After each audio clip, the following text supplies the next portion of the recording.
AI is going to take over my job. The market is saturated. Not enough companies are hiring. I'm too late. I should have started earlier. I'm too old.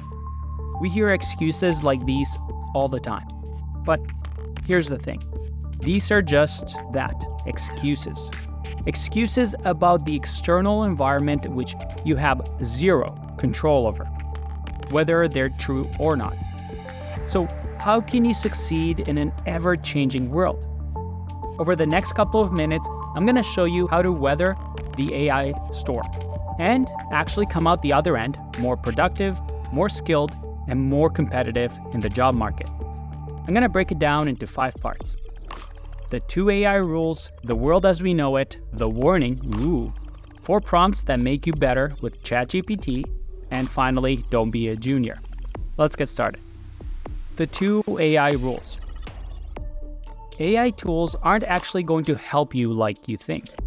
It's not a way to get rich quick. You need to change your perspective with these 2 rules. 1, an AI tool should save you time. And by saving you time, it makes you more productive and increases your value. 2, an AI tool shouldn't add complexity. It's the biggest thing that senior engineers do for companies. They prevent complexity of a system, of a business, of a program. This is going to be the biggest differentiator between those that use AI properly and those that don't. Now remember these 2 rules because we're going to come back to them at the end. The world as we know it. Let's think about this concept. How can you succeed in an ever-changing world? To gain a valuable skill, because a valuable skill is exactly that, a skill that not everybody else has. So the question you should be asking yourself is this. Are you worried about AI, about the next fad that spells doom for your industry, that things are going to change? Good. If you're worried about those things, that's an opportunity for you to stand out, to be better than someone that turns around and avoids discomfort of a new hurdle in life. And that discomfort is learning, pushing your limits. How can you be better that even with all the changes around you, companies will need you because you do such a good job? How can you be so good at solving problems that companies have to hire you? How can you be so good that you can write better code than an AI tool? And finally, the most important part, how can you use AI to increase your efficiency and productivity? How can you use a new technology to make you better? Instead of seeing these external factors as damaging to you, use them as tools to propel you into success and motivate you. And this is what this video is going to teach you in the next sections. Because there are 2 types of people in the world. Those that think life is out of control, external factors affect their life, and they have no impact over these things. They always use words like unlucky, it's not my fault, it's not the same as it used to be. Then there's the other type of person. The person that says, although I cannot control the world around me, I can control myself and my thoughts, and how I react to the ever-changing landscape of the world. Be the second person and you'll find success. All those people who could have started today are not going to because of those excuses. This is an opportunity now for you to overcome this hurdle, to be better than somebody else that just gave up because it seemed too hard. Okay, enough life philosophy, Andrei. Just tell me how to use these tools like ChatGPT to make me the best. Okay.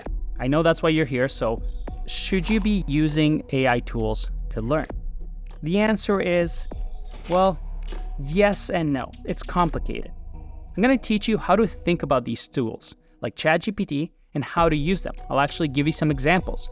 But I also want you to avoid the negative impacts that they can have on learning. The warning. Don't use these tools to learn to code. As a matter of fact, don't use them to learn highly technical skills because it sometimes generates incorrect or biased information and you'll have no way of knowing if it's right or wrong because you're still learning. Now, code may be functional, but it may have unintended consequences and it may not be the optimal solution. If you use ChatGPT to learn, you'll never be able to learn right from wrong because ChatGPT doesn't develop your intuition and judgment, something that you need to be considered a senior engineer in a tech field, a senior thinker. Spoiler alert, these are the type of people that will never be replaced by AI. Now, we're still in the early days. There are a lot of misunderstandings about AI, but you need to know how these tools work to properly work with them. You need the coding part because that's how these tools are built. Do you want to know how to use these tools? Well, learn how they work and, well, they're built with code.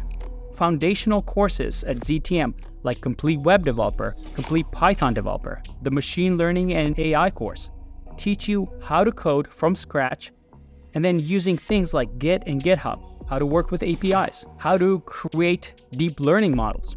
Fundamental skills that engineers need to really dive deep into different fields and different topics. Do you really want to learn the technical side of things? Because that's the hard road. That's the road that not everybody can do. That's the skill that's valuable. Once you learn how these work, then you can specialize. Do the hard things that make you rare. Because everybody can use ChatGPT or the next AI tool, but can you also develop games, applications, machine learning models, operate servers? If you know how to do these things already, if you learn how to do these things, plus use AI tools properly, you're irreplaceable to companies. Luckily, our career paths are set up to build those foundational skills for you. So you just gotta follow along and trust the process. Ooh, pretty. All right, let's get to the fun part. How to use these AI tools to create greater efficiency and productivity for your work. Remember the 2 rules? Save you time and prevent complexity? We're gonna keep that in mind. Now, you can either adopt tools like ChatGPT or you can get left behind. So I recommend adapting and learning these tools. But there's also a lot of noise. So I've developed this 4-question system where I think AI tools work best for people in the tech field. The 4 questions or the type of questions that really work well are the explain this piece of code, explain this error, the improve this code, or make this more efficient type questions. Then there's create something using X questions, and then finally convert this piece to X. Let's go through them. Let's say you're working with Python. Well, this is a great type of question to use using ChatGPT. I could say, explain this Python code. And then I'll just enter this piece of code. There you go. You get a detailed explanation of how this code works and some of the lines and what they each do. So this is actually pretty nice. If you have a small piece of code, and that's key, small piece of code, and you need something explained to you, it'll give pretty good instructions or pretty good explanations.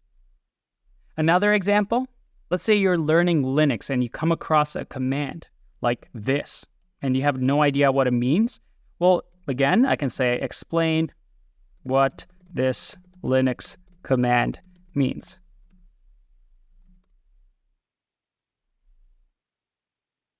And you get detailed explanation of each of the commands and what it does. So very, very useful for just explaining small pieces of information. That's great. It's a nice helper. You're not really creating anything. You're just asking it questions simply like you would with Google. The next type of question, the second type of question that I think works really, really well with things like ChatGPT is the improve this code more efficient. So let's say I have this function, this JavaScript function, and I ask it to, can you make it better? Or let's say, make it more efficient. And you can see over here, again, you don't need to know about coding, but you see here that there's some nested for loops, and it does a pretty good job. I can even say make it cleaner. And again, it gives you ideas of what you can do with the code. So over here, it changed it into a one-line reduce function. So is this cleaner? It's hard to say because you need that experience to decide whether this is actually cleaner than this piece of code. But it allows you to bounce off ideas and think about code a lot faster because it gives you options. The next type of question is the create something using X. So this is really important. You can't just create big things, but it's really good at creating small things. So for example, let's say I'm learning about Git and Git commands, and I can't remember something. So I'm going to say, hey, what's the Git command to see which files have changed? Well, it's going to give me some information about Git status. Maybe I have another question. Maybe what's the Git command to remove a certain file from being added? Again, it's a great question to ask something that I would have Googled anyway, but it gives you pretty detailed examples and what to do. Another fun one is, let's say you want to build regex. Now, we don't need to know what this is, but let's say you encounter this during a course. A lot of these online builders can now be done with ChatGPT. Let's say I say, can you create an email validation regex? And you can see here that it created one really easily for me, and it also explains what it does. Now, with this type of question, you have to be really careful. You should never use ChatGPT to write the first version for you. For example, if I wanted to ask this question, create a function in JavaScript that uses this regex to test for valid email inputs. Although it will answer this, you want to actually write this out yourself. Because sure, this may be right, but you didn't really think about the problem. You didn't really learn and stretch your boundaries. Instead, you should write something first, then ask it to see any differences between you and ChatGPT and learn from those differences. All right, final one. The last one is the convert this piece to X. So I find ChatGPT works really well for converting things. So what do I mean by that? It's a really cool tool for, let's say, you're working through my data structure course, and I teach this course using JavaScript, but you prefer Python. I can just copy this code. This is a code for creating a tree data structure, and I can say, convert this to Python. So you can now learn from a course in multiple languages. So again, now I have the Python version of this JavaScript code. So you can bounce around courses no matter the language, which is really, really cool. One more example. Let's say I find a really cool project on a website like CodePen. And we see over here that it uses not CSS, but something called SCSS. What I can do, again, I can just say, I really like the CSS that this project uses.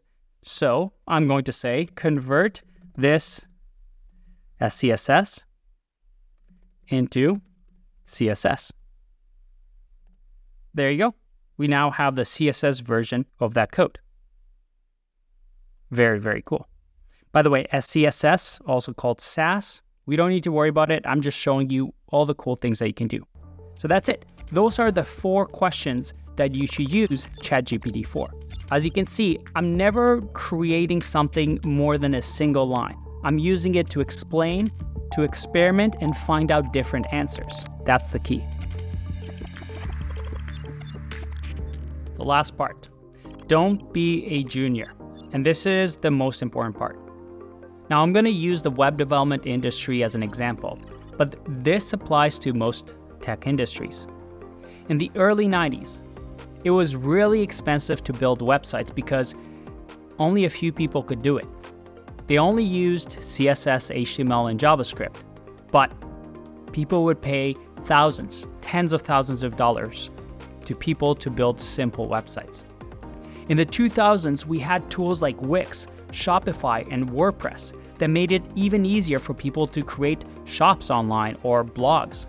And then in the 2020s, we have things like Squarespace, Webflow, and ChatGPT that automatically create websites for you. What is the common trend in here? Well, over the years, since the 90s, there are still highly paid web developers. But the easy tasks have been automated. The people that were affected by all these technological changes were juniors, people that had superficial, easy skills that can be replaced with tools, with AI tools. You see, AI affects the juniors, the easy things that can be done. Because now we live in a world where we have things like Grammarly and ChatGPT Writer, that you can have it edit emails, create your cover letters, your resumes. You can have better communication with others, even if English isn't your native language. You have Copilot that Microsoft uses across all their products. You have things like Adobe Firefly that graphic designers can now use as if they're complete Photoshop experts. You see, AI gives you leverage. It gives you time. It gives you an employee for a fraction of a cost. But it gives you a junior employee that needs to be managed still. In the tech industry, there's always booms and busts. The junior level people get let go because they only learn the superficial skills. Those are the skills that are being replaced by tools. That's why you need to learn to build things with AI, not to learn how to consume AI tools. AI tools right now aren't perfect. That's why it's so valuable now, more than ever, to have people that can detect these biases and errors and use AI to make something valuable, even though it's not perfect. You need people that understand the technology. Now, ZTM teaches you to dive deeper. We don't care about the 10-minute YouTube video with a clickbait thumbnail of me doing a surprise Pikachu face. We care about the skills that actually get you hired and get you promoted. Because companies need seniors that can manage these juniors, whether it's a human or AI. To end this video, remember the 2 AI rules. An AI tool should save you time. And by saving you time, it makes you more productive and increases your value. And an AI tool shouldn't add complexity. So, what will you do with AI? I'll see you in the next one. Bye-bye.